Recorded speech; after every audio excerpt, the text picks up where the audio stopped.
Obrigado, Sr. Presidente, Srs. Presidentes das Comissões, Sr. Ministro e Sr. Secretário de Estado. Nós continuamos sempre que fazemos estas discussões, esta do Orçamento de Estado como em outras, uma frontal contradição que é obviamente ideológica. O Sr.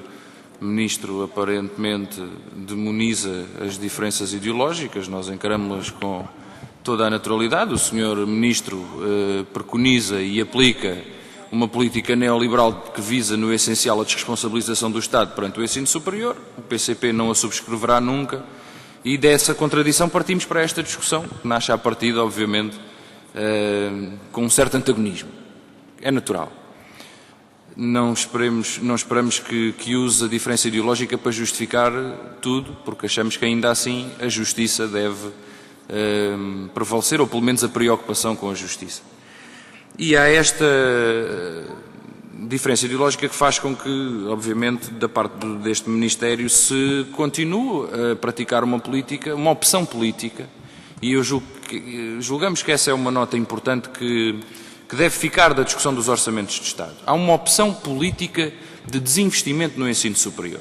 Não é uma questão de constrangimento orçamental ou de contenção orçamental. Aliás, porque sabe este Sr. Ministro, como sabemos todos nós, que o investimento e o funcionamento e o financiamento, do ensino superior é, em última instância, um investimento até no médio prazo. Portanto, há uma opção política.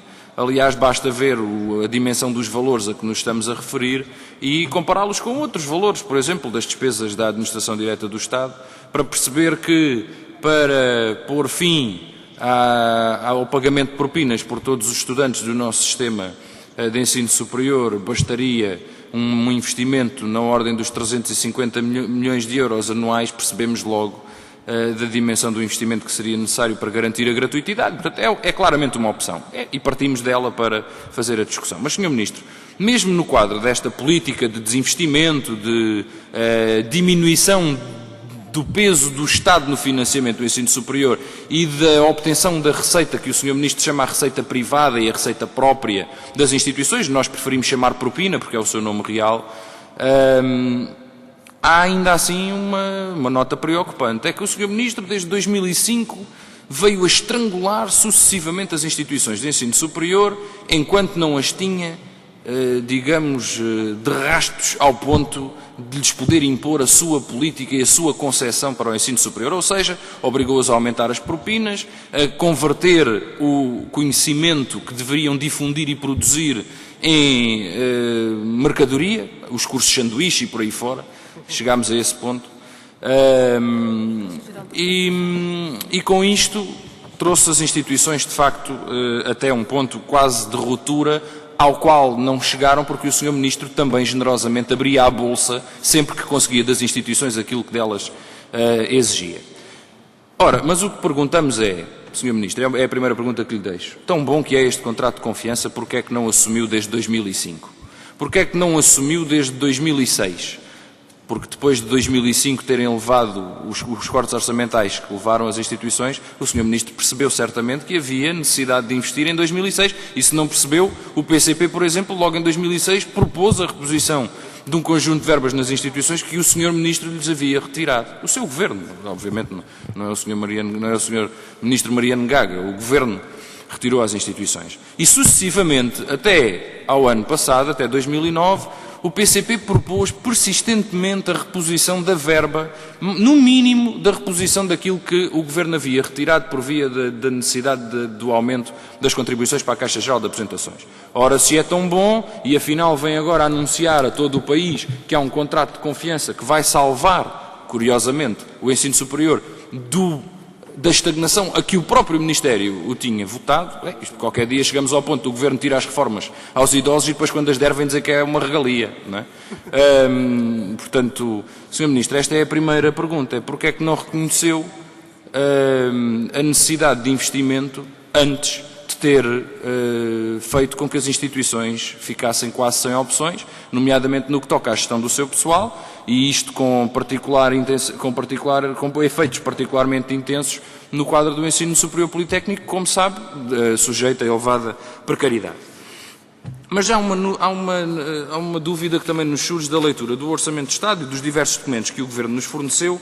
Uma delas é que da leitura dos relatórios e da leitura do relatório que acompanha o Orçamento de Estado deste ano, nós ficamos a saber que universidades e politécnicos, mais os seus serviços de ação social, porque no relatório estes dois dados vêm em conjunto, como sabe, temos 1.562 milhões de euros.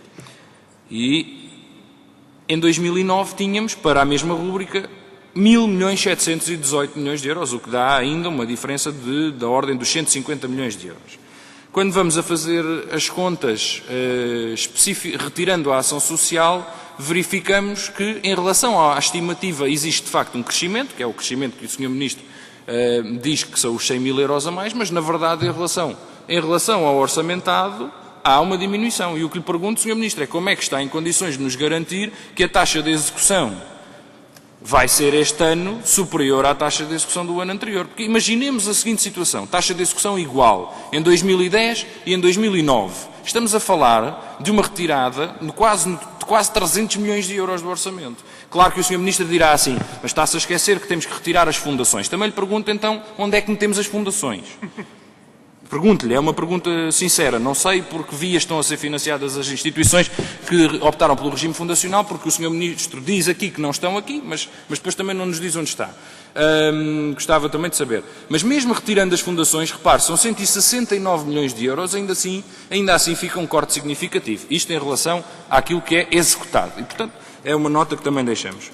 Sr. Ministro, passando a outras questões, nomeadamente mais relacionadas com a questão da ciência, dizia o Sr. Ministro há poucos anos que os consórcios seriam um dos eixos fundamentais do desenvolvimento tecnológico. Apresentou-nos o Fisicaen, apresentou-nos um conjunto muito amplo de consórcios. Eu gostava de saber, Sr. Ministro, o que é que lhes aconteceu?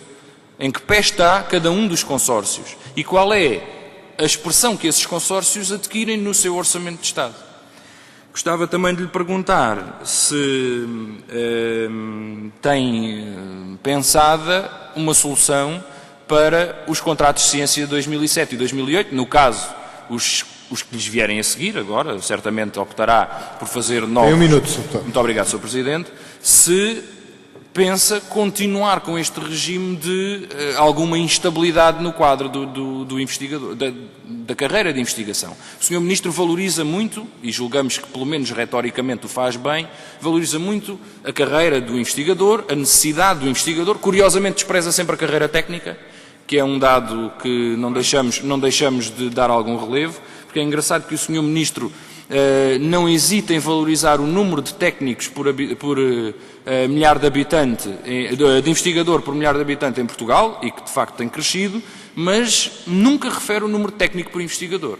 Técnicos por investigador. E como sabe, e saberá bem melhor do que sei eu, sabe que esse é um fator determinante da capacidade e do potencial científico nas instituições, porque, como sabe também, se tivermos um conjunto muito grande de investigadores, mas eles tiverem que andar a fazer o trabalho técnico, desde calibrar máquinas até fazer o trabalho administrativo, a produtividade não será certamente a mesma. E gostava também que se pronunciasse sobre o número técnico por investigador e qual é a sua previsão para o seu crescimento. Termino com esta nota. O senhor Ministro, na última reunião que aqui tivemos, dizia-nos que o ITN tinha 1 milhão de saldo a transitar.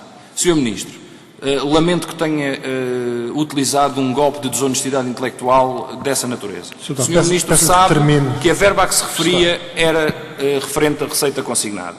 E, portanto, não estava disponível, nem poderia estar disponível para fazer face aos projetos que eu aqui mencionei. Portanto, lamentamos que seja preciso recorrer a este tipo de artimanha ou artifício para justificar, de facto, a ruptura financeira em que se encontram as instituições. Muito obrigado.